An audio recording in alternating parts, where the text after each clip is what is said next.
So you can see that, guys, this is our receiver sensor over here. As you can see, it is here, and this is our LED. Now I press the button from the remote. See, the LED turns on. I press it again, it turns off. I press it again, it turns on. And until I do not press it again, it will not turn off. See, I press it again, it turns off. So simple as that. Hello guys, welcome to learning microcontrollers. In this video, I'm going to show you how you can interface a PIC16F877A microcontroller with a KY022 infrared receiver sensor module. So let's get started. So guys, this is the PIC16F877A microcontroller having 40 pins. It's a DIP version, and this is the KY022 infrared receiver module. And guys, as you can see, it has top pin as signal, then we have power, then we have ground. It has 3 pins like this. Then guys, let's connect it with the PIC. You connect the signal pin to any available digital input output pin of the PIC. I'm going to use a pin number C3. It's high when there is no signal detected. It gets low when there is a signal detected. Then power goes to power and ground goes to ground of the PIC. Now guys, we will use this LED it will turn on whenever a signal is detected, else it will remain off. We will simply do the bit locking. So whenever the signal is detected, LED will remain on. When we will give the second signal, it will turn off. Simple as that. Now to connect this LED with the PIC, we will need a safety resistor. Connect the ground pin of the LED. That is a smaller pin with the ground of the PIC like this. Now for the longer pin, connect it to the one end of the 220 ohm resistor. From the other end of this resistor, connected to any available digital input output pin. I'm going to use a pin number D1 like this. Then guys, let me introduce you to the hardware here. Now, so guys, this is the sensor over here. You can see that it's a sensor, and this over here is the LED. We will use this LED, and this over here is a PIC16F877A microcontroller. So let's get to the MicroC for PIC programming. So guys, this is our MicroC for PIC. Let me zoom in so you guys can see better. As you can see that this is version 7.2.0. So I click on new project. This window pops up, new project wizard. Click on next, write the name of the project. I write IR receiver tutorial by learning microcontrollers.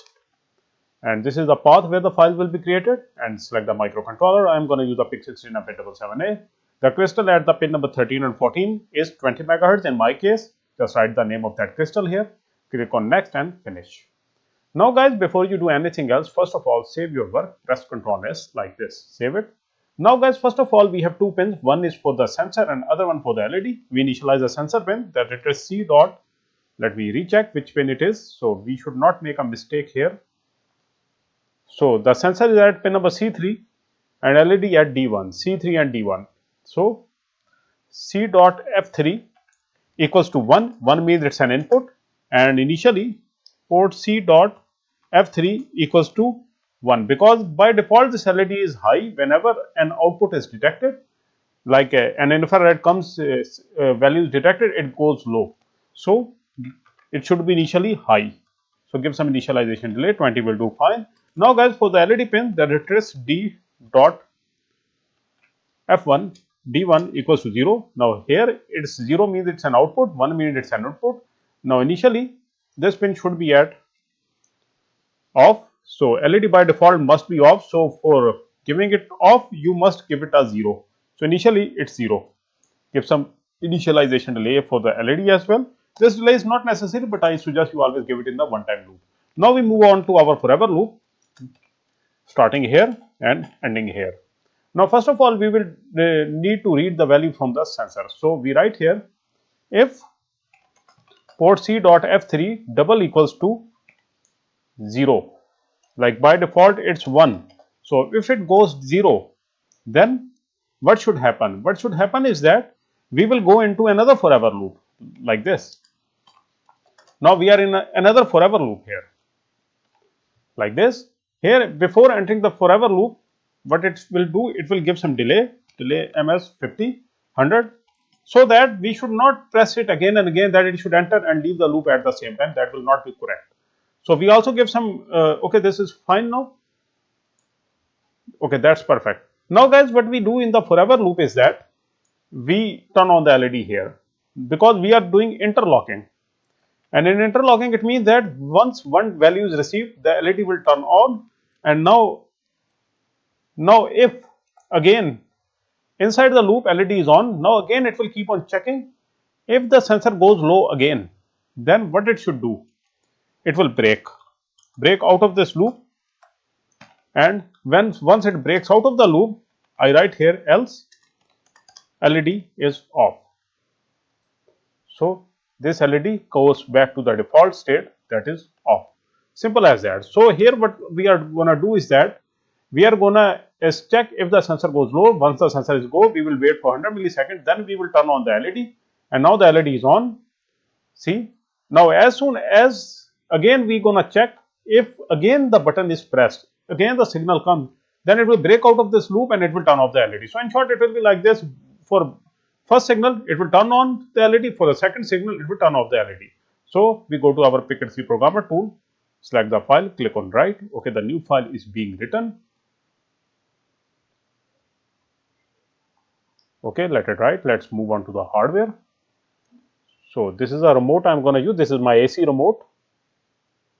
See, the circuit is on. I give it some signal. See, the LED is on now with the first signal. See, with the second signal it turns off, but the problem is it is turning off too fast, so that we cannot see it. So let's do it again. We go to our programming. Let's make it better. Let me zoom in. Now the problem here is that as soon as it breaks out of the loop here, it goes out too fast. So we give a delay here as well, so it slows down. I make it like 250 milliseconds.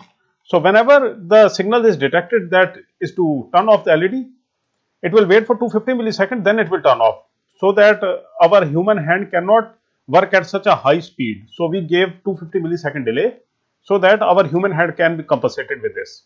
So let's get to the hardware again and let's see what happens. So again the circuit is powered up. Let me bring the remote near. See, now the LED is on and off. I turn it on. I press the button, it turns on and off at the same time. See, again it's too fast. We go back and we readjust the delay. Now the problem is with this delay over here. This delay is causing the problem. I make it like 300.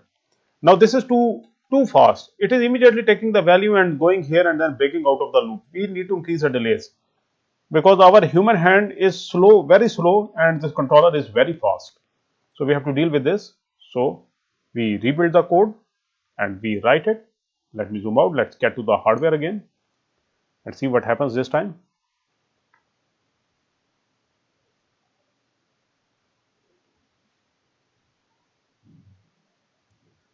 Okay, now I press the remote.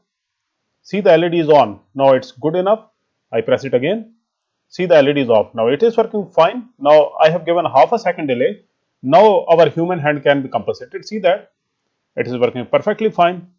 See, it turns on. With any button it can work, like turns off, turns on, turns off. See, I press it, it's on. I release it, it's off. Press it, it's on. Again, it's off. So guys, it's simple as that. If you have any questions, you can ask in the description of the video, in the comment section of the video. MicroC for PIC codes will be in the description of the video. So guys, we'll see you in the next video. Have a nice day.